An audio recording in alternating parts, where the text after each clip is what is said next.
भी चाहते हैं कि सोनो टोन भोजपुरी का ऑडियो वीडियो सबसे पहले आप तक पहुंचे, तो लाल बटन दबाकर चैनल को सब्सक्राइब करें और हाँ, बेल आइकन को दबाना ना भूलें।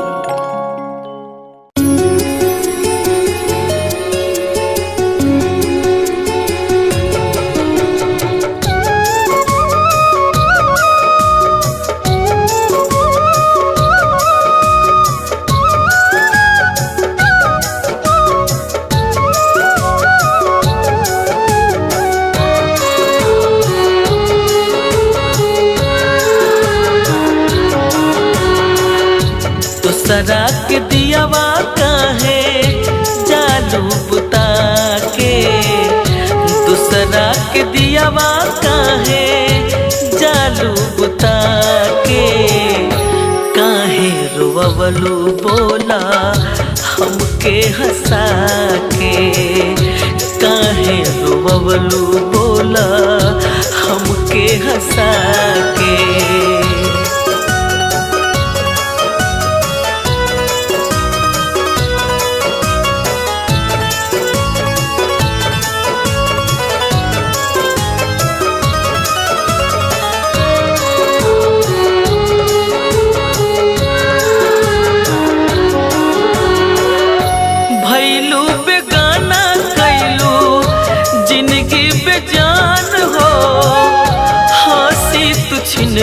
छिन लू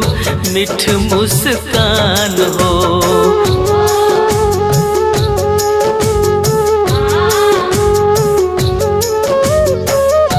भैलू बेगाना कैलू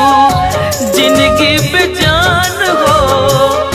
हंसी तू छिन लू मिठ मुस्कान हो, काहे मुँह मोड़ ले लू,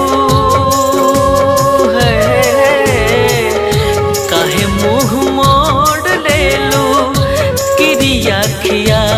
के, काहे रोवलू बोला हमके हंसा के, काहे रोवलू बोला हमके हंसा के, काहे रोवलू बोला हमके हंसा के।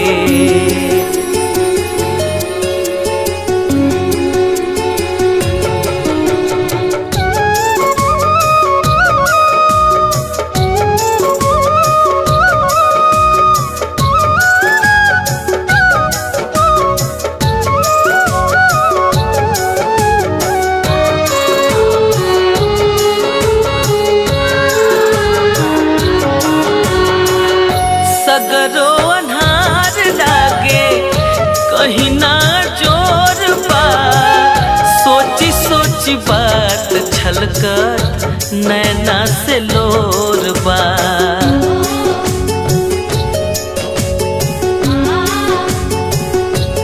हो सगरो अन्हार लागे कहीं ना जोर बा, सोची सोची बात छलकर नैना से लोर बा, मौत के मार दे दा है, मौत के मार दे दा माहुर खिया के, काहे रोवलू बोला हमके हंसा के,